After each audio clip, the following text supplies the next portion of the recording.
السلام عليكم ورحمة الله وبركاته في حلقة جديدة من ميدو والملاعب.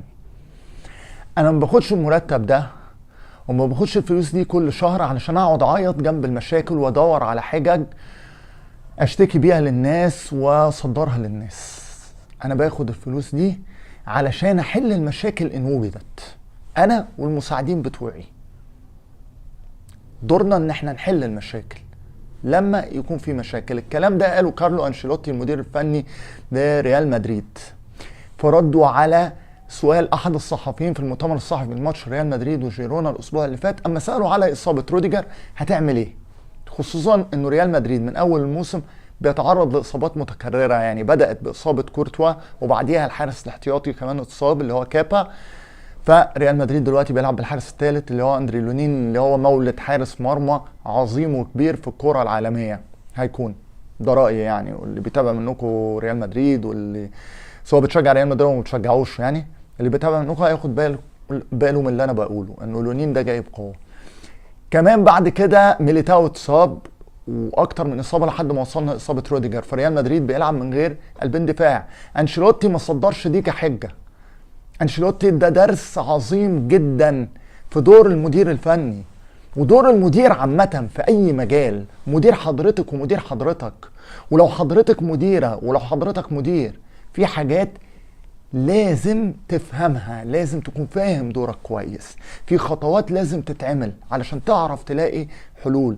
هشوف معاكم خلال الحلقة ازاي عشان تكون مدير كويس. ومن خلال كلامي على أنشيلوتي يعني أنا هقول لكم الحاجات كده شوية علمية في الإدارة، وفي نفس الوقت من خلال الكلام على أنشيلوتي في خطوات مهمة. أول حاجة إن أنت تشتغل كمدير بشكل مؤسساتي. لما باجي أتكلم على فرقة كورة وأتكلم على أنشيلوتي، يعني أنشيلوتي المفروض يتصرف بشكل مؤسساتي مع الجهاز الفني اللي معاه واللعيبة بتوعه. احنا كلنا مؤسسة واحدة، فرقة ريال مدريد لكرة القدم دي مؤسسة واحدة، فلازم تتحرك بشكل مؤسساتي.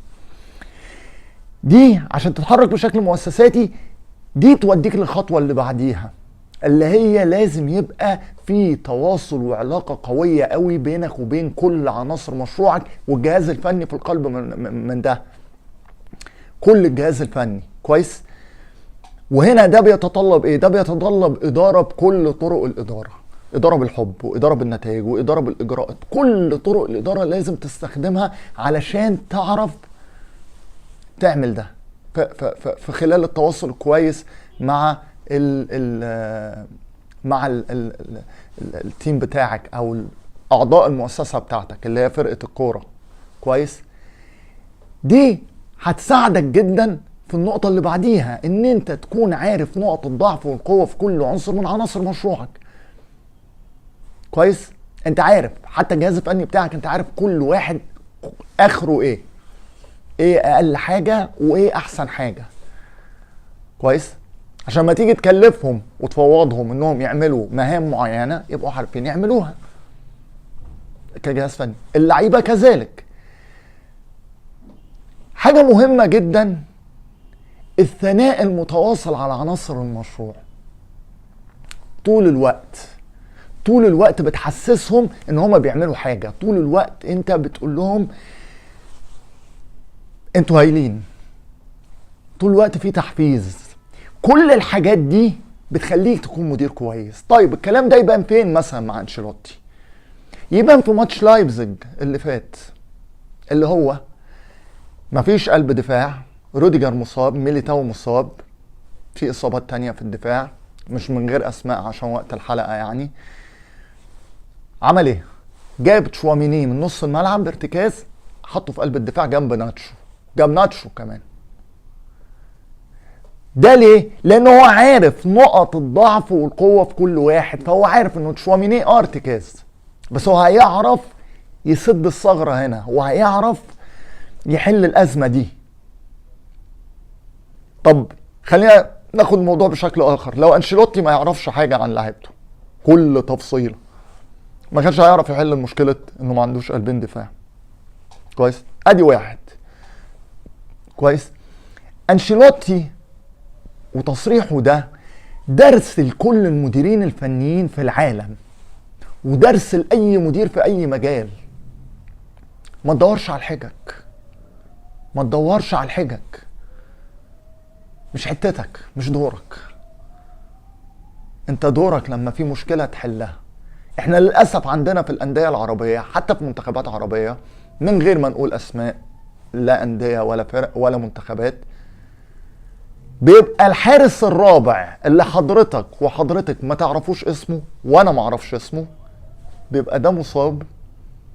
بتلاقي مدير فني خارج يقول لك انا عندي اصابات، ولو في نتائج سيئه وبتاع انتوا لازم تراعونا، انا عندي اصابات. انا بقول لك ريال مدريد الجون الاساسي اتصاب والاحتياطي اتصاب وبيلعب بالثالث، اللي هو بكرر مولد حارس كبير في الكره العالميه. دي وجهه نظري طبعا. كويس. قلب الدفاع الاساسيين كلهم مصابين والاحتياطيين مصابين، والراجل ما بيشتكيش، بالعكس ده دليل ان هو عارف دوره. كويس. انشيلوتي مش استثناء، بس انشيلوتي بالنسبه لي واحد من اعظم المديرين الفنيين اللي جم في تاريخ الكوره، لانه انا حتى عندي انا واحد صاحبي، يعني عندي واحد صاحبي انا وهو بنقول على انشيلوتي طبيب جراح. تحس ان هو بيعمل عمليه جراحيه انشيلوتي، ما تحسش ان هو، حتى بتشوف الشخصيه. يعني شوف انشيلوتي في مؤتمر صحفي بيتكلم وهو واقف على الخط، هادي جدا بمنتهى الهدوء كده، كل انفعالاته هاديه، حتى فرحه بجون هادي جدا، مفيش دوشه. لا، حاجه عظيمه انشيلوتي. لكن بسرعه كده خلينا نشوف مثلا يورجن كلوب ازاي يتعامل مع غياب صلاح واندو.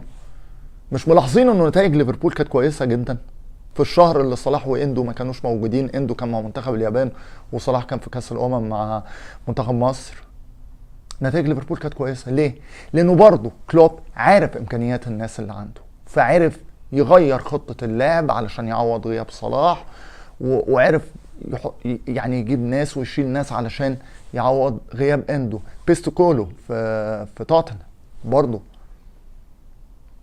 غير برضه طريقه لعبه والمانجيريال ستايل بتاعته علشان يعوض غياب سون اللي كان مع كوريا الجنوبيه في كاس اسيا. هنا بتشوف دروس. طبعا تاني الدرس الاعظم انشيلوتي هنا، مفيش كلام. انا ضربت مثل بكلوب بستيجولو بس للتوضيح اكتر. هنا بتشوف حاجه وقيمه عظيمه. المدير يحل مشاكل، المدير ما يشتكيش، المدير ما يشتكيش، المدير ما يدورش على الحجج، ما يشوفش شماعة عشان يعلق عليها. لا، عندك مشكلة حلها، اقعد اشتغل، ذاكر، اعمل دراساتك. كويس. اتكلم مع المساعدين بتوعك، اعمل برين ستورمنج. لكن وظيفتك ان انت تلاقي الحل. وانا زي ما قلت لكم هم 4 خطوات مهمين جدا لاي مدير عايز يكون مدير ناجح في اي مجال.